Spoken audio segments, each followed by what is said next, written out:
Saudara-saudari, puji Tuhan, selamat hari Minggu, selamat hari Tuhan. Di tengah-tengah situasi dan kondisi seperti saat ini, maka kita bersidang pemecahan roti di rumah kita masing-masing.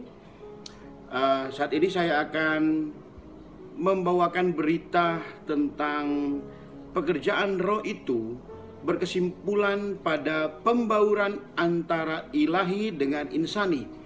Ini pembahasan terdapat di dalam pelajaran hayat Injil Yohanes, berita yang ke-37. Sedangkan pembacaan Alkitabnya yaitu di dalam Yohanes pasal 16 ayat 12 sampai 33, Yohanes pasal 20 ayat 22 sampai 23 dan 1 Yohanes pasal 1 ayat 5. Nah, saudara-saudari, kategori pertama pekerjaan Roh Kudus adalah untuk menginsafkan dunia akan dosa, membawanya bertobat, percaya, dan dilahirkan kembali. Nah, sedangkan kategori kedua dari pekerjaan Roh Kudus adalah dia ingin tinggal di dalam kaum beriman yang telah dilahirkan kembali itu. Untuk apa? Yaitu agar Roh Kudus itu bisa mewahyukan Kristus, bisa memuliakan Kristus, agar Kristus menjadi real di dalam kaum beriman. Roh realitas atau the spirit of reality yang disebut roh kebenaran dalam Alkitab LAI adalah realisasi penuh dari Putra. Artinya, apa adanya Putra, apa adanya milik Putra, apa yang telah dia capai, apa yang telah ia peroleh dan yang telah digenapkan Putra akan sepenuhnya tergarap ke dalam kita melalui Roh. Di dalam ayat ke-13 di dalam pasal 16 Injil Yohanes mengatakan, tetapi apabila ia datang, yaitu roh kebenaran atau roh realitas, ia akan memimpin kamu ke dalam seluruh kebenaran atau seluruh realitas. Saudara-saudari, roh realitas ini bukan memimpin kaum beriman masuk ke dalam doktrin tentang Kristus, melainkan ke dalam seluruh realitas Kristus. Di dalam Yohanes pasal 16 ayat 15 mengatakan, segala sesuatu yang Bapa miliki adalah milikku. Di sini kita melihat bahwa Putra adalah perwujudan Bapa.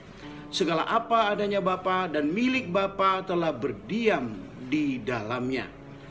Di dalam ayat 14 tentang roh realitas ini Tuhan berkata, ia akan memuliakan aku sebab ia akan memberikan kepadamu apa yang diterimanya dari aku. Segala apa adanya Bapa dan milik Bapa ialah milik Putra. Dan segala apa adanya Putra dan yang Putra peroleh telah diterima oleh Roh. Nah, saudara-saudari, di dalam ayat 14 dan 15 Tuhan berkata bahwa roh realitas akan memberitakan kepadamu apa yang diterimanya dari aku. Segala apa adanya Putra dan milik Putra telah diwahyukan sebagai realitas kepada kaum beriman melalui Roh. Ia menjadikan segala apa adanya Kristus dan milik Kristus itu menjadi real bagi kita. Ketika Roh itu memuliakan Putra bersama dengan Bapa, maka Allah Tritunggal pun tergarap ke dalam dan berbaur dengan kaum beriman.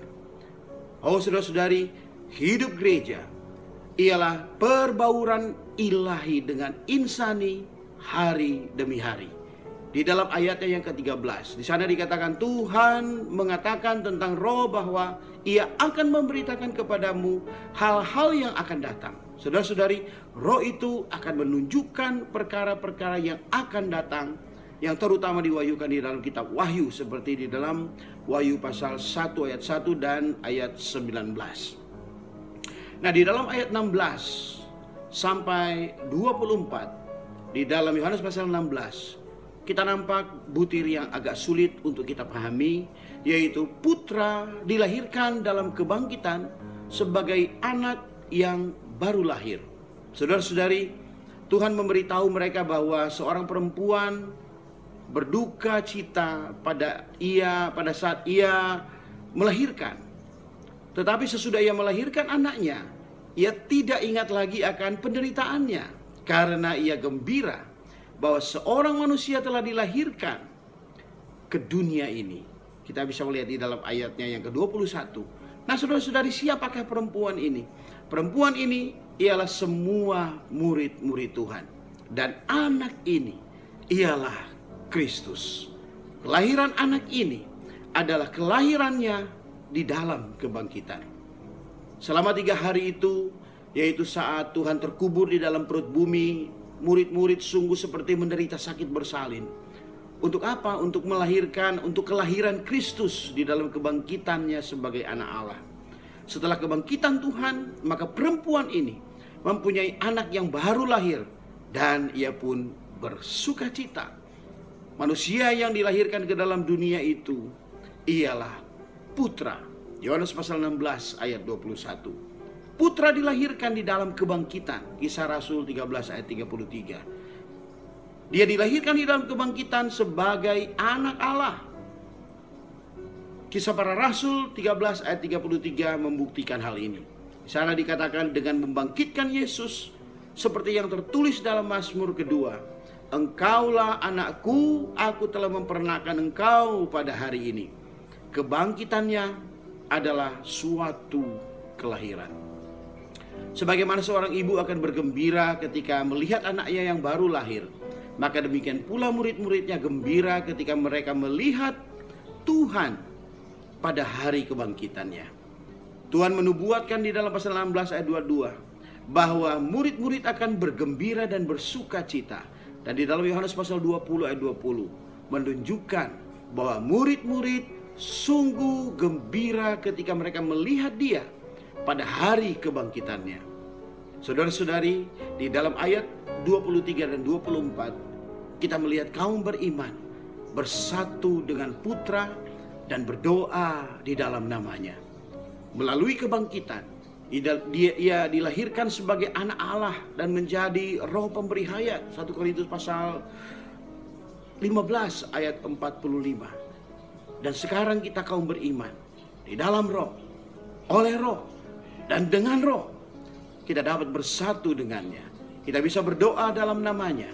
Berarti kita menjadi satu dengannya. Pada saat itu, Tuhan dengan jelas memberitahu kepada murid-muridnya bahwa ia datang dari Allah Bapa. Dan mereka pun percaya. Setelah ia menyelesaikan tugasnya di bumi, Tuhan kembali melalui kematian dan kebangkitan kepada Bapa. Dia kembali kepada sumber dari mana ia datang. Supaya apa? Supaya ia dapat menyiapkan jalan dan tumpuan bagi manusia untuk membawa manusia ke dalam Bapa. Dan pada saat itu Tuhan berjanji ia akan dengan terus terang memberitakan Bapa kepada murid-muridnya. Di dalam kebangkitan sebagai putra sulung Allah, Tuhan menjadikan kita putra-putra Allah. Kita dijadikan saudara-saudaranya agar kita mengenal Bapa di dalam jalan hayat dan berbagian di dalam sifat ilahinya. Melalui kebangkitannya, Tuhan telah membuat murid-murid bersatu dengannya. Karena mereka dengan dia adalah satu, maka dia tidak lagi berdoa bagi mereka, melainkan dia berdoa bersama mereka dalam doa mereka. Saudara-saudari, meskipun Tuhan telah mati dan telah dibangkitkan, namun kita masih berada di dunia yang tidak ada damai sejahtera. Di dunia ini kita hanya mempunyai kesulitan. Di tengah-tengah dunia, di dalam wabah virus corona di tahun 2020 ini, saudara-saudari, ini bisa saja kita kehilangan sukacita, bahkan kurang memiliki damai sejahtera. Tetapi puji Tuhan, di dalam Yohanes 16 ayat 33, Tuhan sendiri menjadi damai sejahtera kita. Dan kita bisa mempunyai kedamaian di dalam kita. Tuhan benar-benar adalah damai sejahtera kita. Ingatlah butir-butir ini. Saya memberi kesimpulan di dalam Yohanes pasal 14. Di sana kita membahas mengenai saling tinggal atau saling huni antara Allah dan insan. Sedangkan di pasal 15 itu membahas mengenai organisme Allah Tritunggal yang telah berbaur di dalam pasal 16 mengenai pekerjaan Roh untuk menginsafkan dunia dan membangun kaum beriman dengan kepenuhan kealahan, sehingga gereja dapat dimuliakan, sehingga gereja dapat memuliakan Putra bersama dengan Bapa. Puji Tuhan saudara-saudari, kiranya Tuhan memberkati kita semua. Selamat hari Minggu, damai dan sukacita Kristus menyertai kita sekalian. Amin.